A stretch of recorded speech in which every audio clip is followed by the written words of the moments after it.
Hey everyone, it's Dr. Karen Kan with another edition of the Spiritual Medicine Digest, and happy Valentine's week. I hope you had a wonderful week. I certainly did. It was my 50th birthday this week, and I got to do one of my dreams, which is to skate on the ice skating trail in Arrowhead Park in Canada. Now, let's talk about the magic before we talk about the difficulty, shall we? As you do your healing journey and evolution, if you pay attention to what's going right, you get more of it. That's law of attraction, right? So be observant of the magic that's around you. Now, on February 28th, I am going to be doing a self-hosted call with From Heartache to Joy in association with them, and I'm going to be doing a lot of entity releases and talking about entities. So if entities are new to you or you want to learn some more nuances when it comes to entities, definitely be on that call. So if you don't know what I'm talking about, you'll probably want to get on the mailing list on From Heartache to Joy so that you can get access to all sorts of free healing calls from myself and other healers. So go to karenkan.com/FHTJ. That stands for From Heartache to Joy. So karenkan.com/FHTJ to get on that mailing list so you'll have all the call-in information for that call on the 28th. And I'm also going to be doing some weather magic with you on that day, woohoo, which is really fun. So I actually did weather magic for the Carnival Parade last week that my drum and dance group were part of.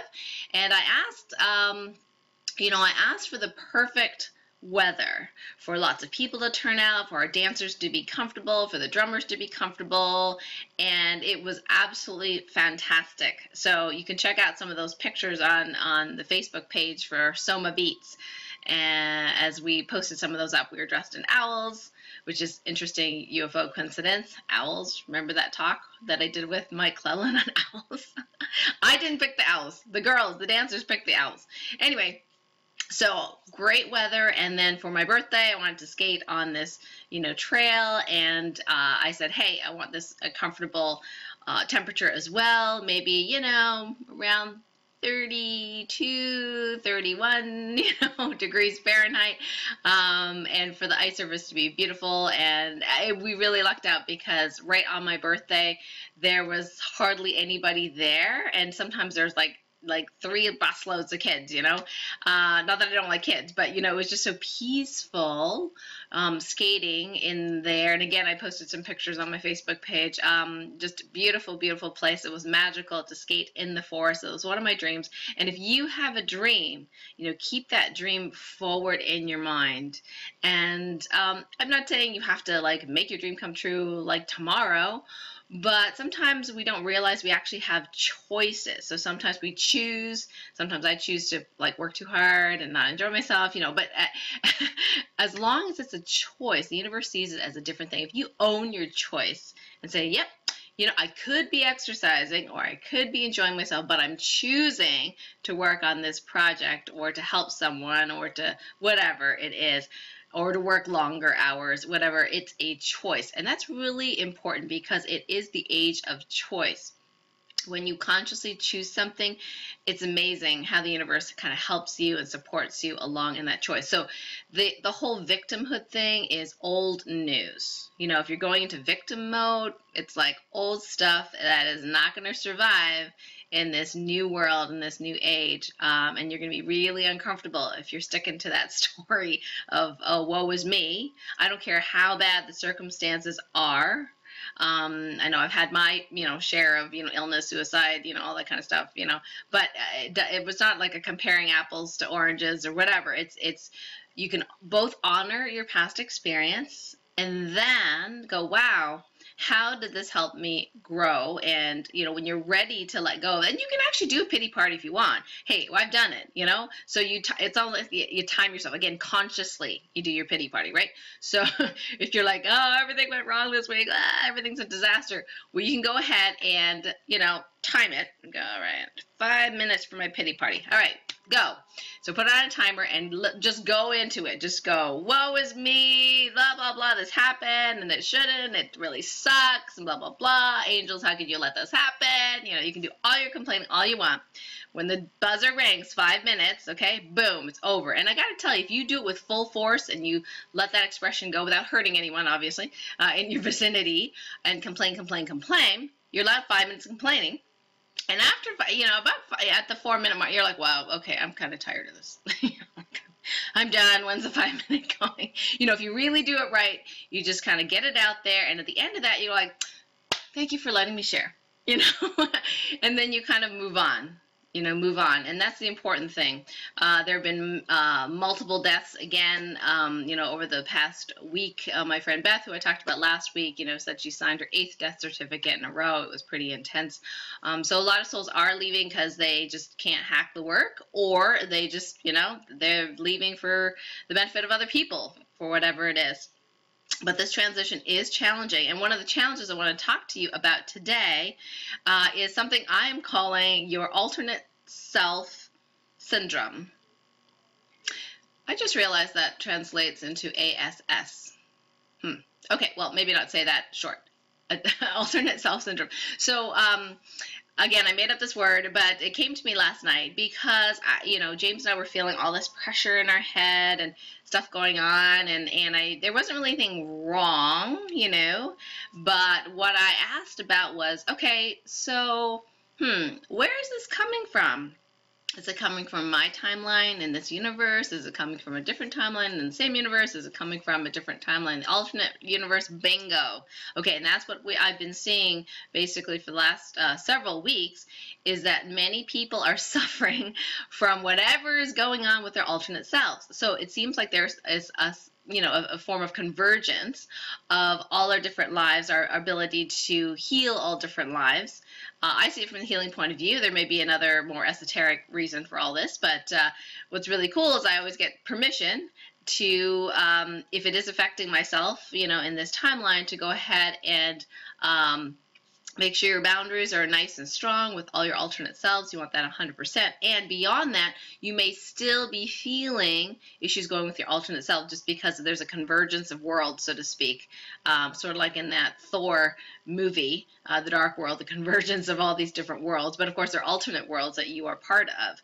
So I often get permission to go ahead and heal everyone. All my alternate selves in the alternate world. So even if you muscle test, am I having blah, blah, blah, or what is my vitality score, for example, you may be measuring all versions of yourself or multiple versions or a couple versions of yourself. So if you want to be really specific, you can say, you know, what is my vitality score right now out of 100 and get that score, and then say, well, what is my vitality score of Karen Can, in my case, Karen Can in this timeline right now in the present moment, and then you might get a different score. So if you get a different score, often it means that when you did your first score, you're actually measuring every one that you are now feeling as well. So if you continually get low scores and then you correct it and then it gets low score again, you know, it could be that you're healing from multiple universes, multiple lives. So I'm calling that the alternate self syndrome. And some of these can be pretty uncomfortable, especially if your alternate self is dealing with entities or extraterrestrial interference that is of a negative, a low vibrational nature. Now you can quickly use your Ascension 1 and 2 tools if you have already purchased those, because you can just direct those even across multiple dimensions. Yay! Isn't that cool? Okay, so if you know what's going on, even if you don't know what's going on, you can go ahead and say, whatever and whoever is suffering from this that I am feeling, please send, you know, go ahead and play Ascension 1 or play Ascension 2, and please send this to that person and everything and everyone involved. Sometimes I'll take the light score of a particular food and I can't get above, you know, 77.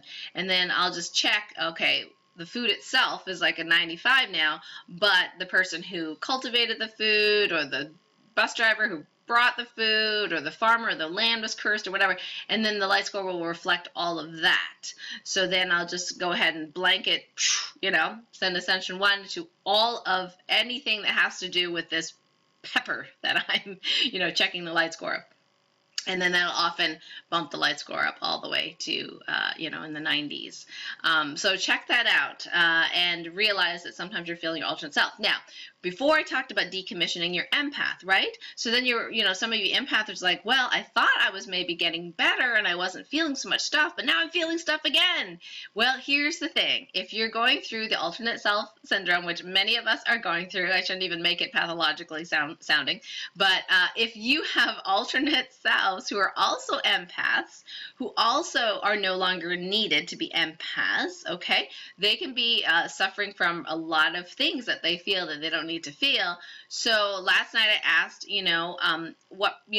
what percentage of these I can like decommission, for them, the alternate selves. And I got like whatever it was, 60% or whatever it was. So I went ahead and decommissioned their empath. Now there were, I think, out of all the different lives, I think there were like 30 or 40 left that needed their empath, so that didn't get decommissioned. They stayed empathic, those versions of myself in the alternate universes. But the ones that didn't need to be empathic, I went ahead and just decommissioned them because it was not necessary and I could feel their stuff. And I didn't want to feel their stuff anymore.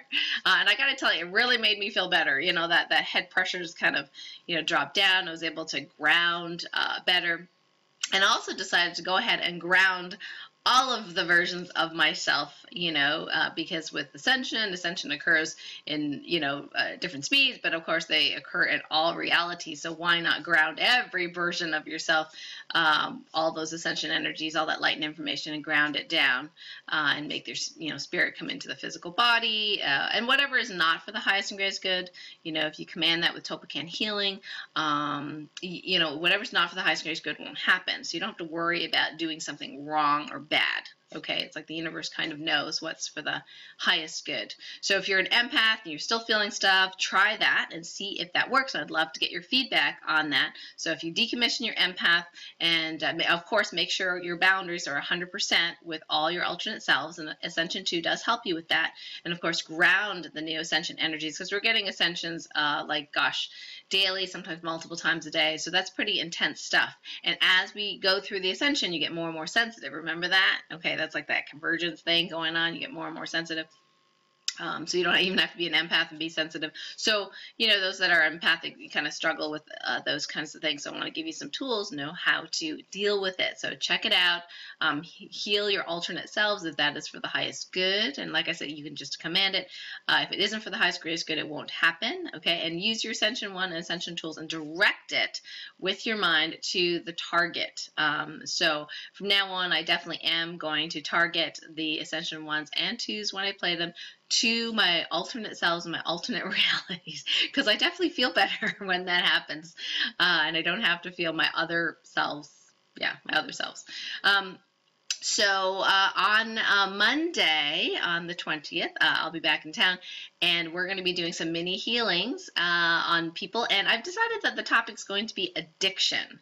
So if you or someone you know has some issues with addiction, whether it be, alcohol or drugs or, even sugar addiction, porn, whatever it is, I'm going to be talking about kind of the key elements that are related to what's going on nowadays with addiction. And some people that think they have a sugar addiction, actually it's not even that. So I'll talk a little bit about, what's causing it, and then we're going to do a group activation for addiction, and then we're going to do some mini healing. So definitely join me on Monday for that show. I'm really looking forward to working with you. And remember to put on your calendar that February 28th day from Heartache to Joy, where I'm going to be doing probably 90 minutes of healing and mini healings as well. And I'm going to be teaching you how to do weather magic so you can create magic in your life just like I've created magic in my life. Okay, guys, I love you all. Have a wonderful week and hang in there. I know sometimes it's tough for you guys, but remember to focus on the magic. Keep your pity party really short, but you can go ahead and have it as long as it's consciously done. Just help your alternate selves if you're feeling from the ASS, alternate self syndrome. Okay, guys, take care. Love y'all. Bye.